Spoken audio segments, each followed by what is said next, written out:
WGAM. In Manchester and southern New Hampshire, WGAM is the game.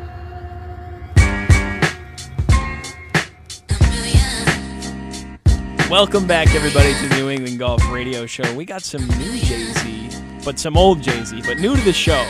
One of the better Jay-Z songs out there. I'm a big Jay-Z fan. He was more popular when I was younger, but I don't know where people are at with him Well, he's now. more popular now, but I think he was better when we were younger. Yeah, maybe more commercial now, maybe more mainstream. Regardless, great artist. Check him out if you haven't heard of him.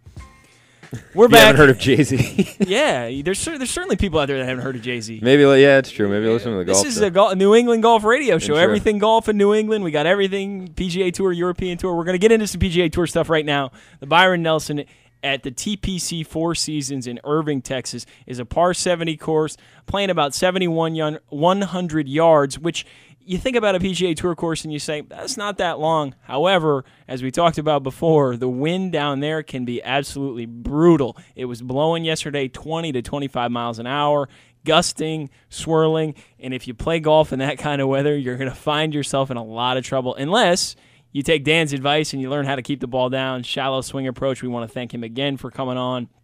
Clearly, the Byron Nelson requires those kind of shots. As I said, if you watch Sergio hit a couple yesterday, he hit a couple that were about 10 feet off the ground, which is just amazing to me. He was unbelievable in flighting it down and keeping it out of the wind. Him and Ryan Palmer as well has a swing that's made to play in the wind. He's from Texas, so he's got that ability to get the ball low, keep it low, get it on the ground, and run it out. Those two guys were in the final group yesterday. Ryan Palmer's at -5. Sergio's at -4 for the tournament, which, if you pay attention to the tour, as I said, those are not low scores. This place is tough because of the wind. Those are not low scores. It's got the second highest scoring average this year so far on the tour, and it has to be attributed to the wind. The layout, if you look at it online, you'll see that it's not typically too difficult. However, with the wind blowing around there, you just never know how the golf ball is going to react. And we talk about these guys, and they're the best at controlling their golf ball in the world. So you've got Ryan Palmer, as I said, in the lead at -5. Sergio right there at -4. I watched the coverage yesterday, and it looked great on TV besides the trees blowing side to side.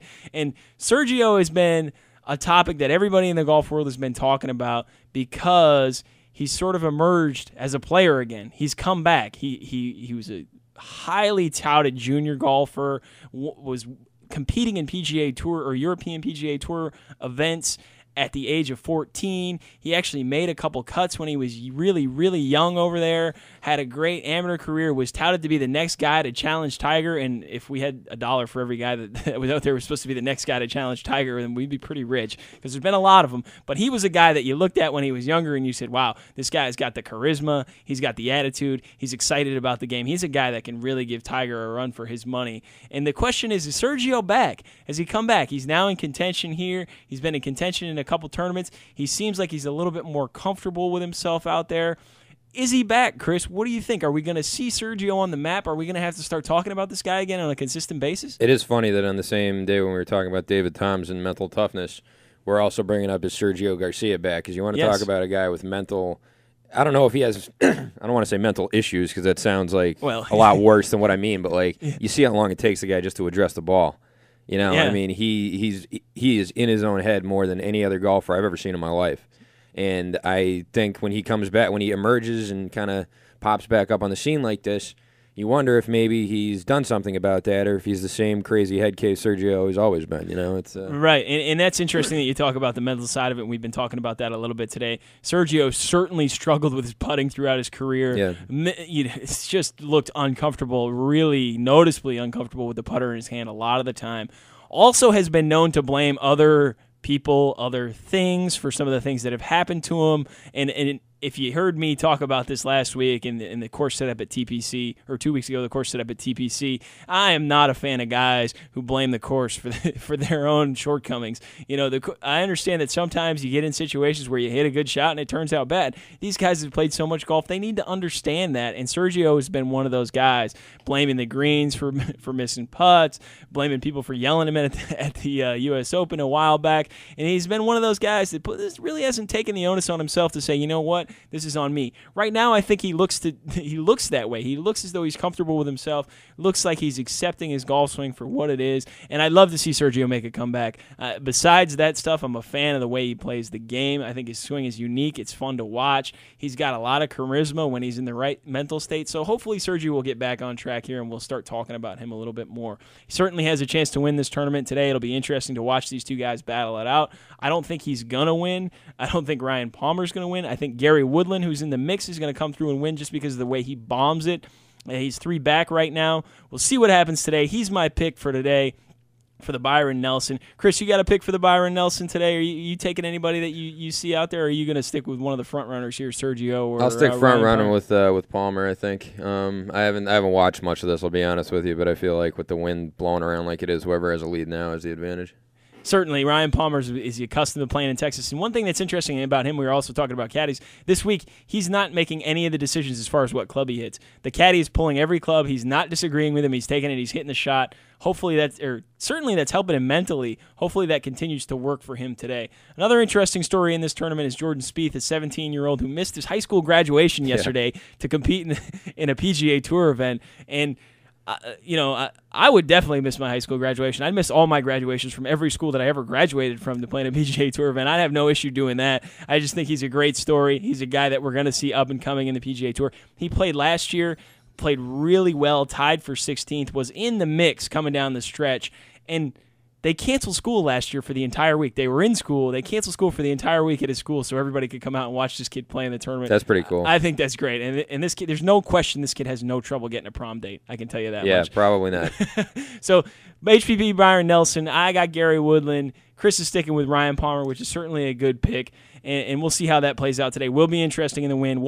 Tune in and watch that. 3 o'clock it's on. Watch guys hit shots into the wind. You can learn something just from watching how they do that and watch them execute those shots. Nice physics lesson, too. Certainly, yeah. You get a little physics in there if you missed that in high school, which I certainly did. So a couple weeks ago, we're talking about Dustin Johnson, what it's like to be a 26-year-old on the tour.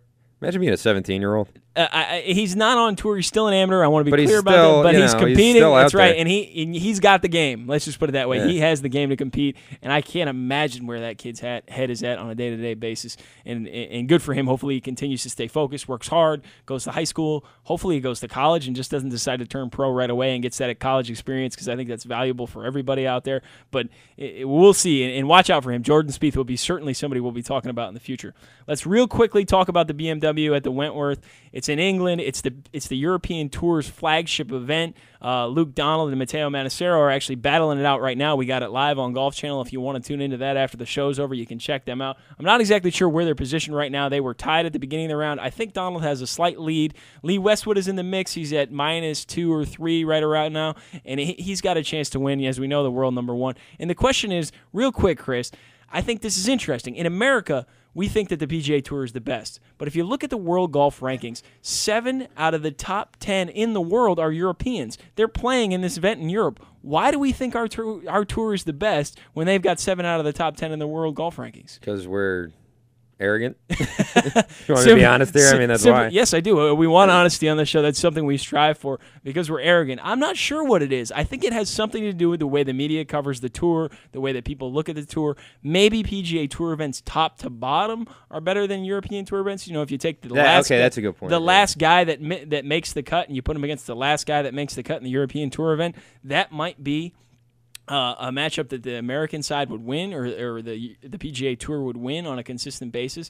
And I have to wonder why people don't talk about PGA Tour players going over to play in these events to play against supposedly the best in the world. I understand that it's a lot of travel. It costs a lot of money to get over there. Sometimes the purse sizes aren't as big as they are in the United States because of the commercialism we possess over here, and we have the ability to market things, and we cover it media-wise and all those good things. So I understand that. But just something to think about as this season goes on. Why don't Americans or why don't PGA Tour members, not just Americans, PGA Tour members, spend more time in Europe? Because we know those guys come over here and they get criticized for not coming over here as we criticize Rory and Lee for not playing in the TPC. The music is on. I feel like we need another 2 hours at least. I want to thank you all for listening. Next week, we'll recap the HP Byron Nelson. We're going to do a feature course segment with the Owl's Nest Golf Course in Campton, New Hampshire, which is an absolutely beautiful golf course.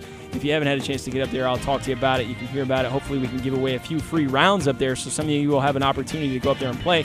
We'll also talk about the Memorial, which is going on in Dublin, Ohio, Jack's tournament. I want to thank you all for listening. Have a great Memorial Day weekend. Enjoy the sunshine and get out there and play some golf.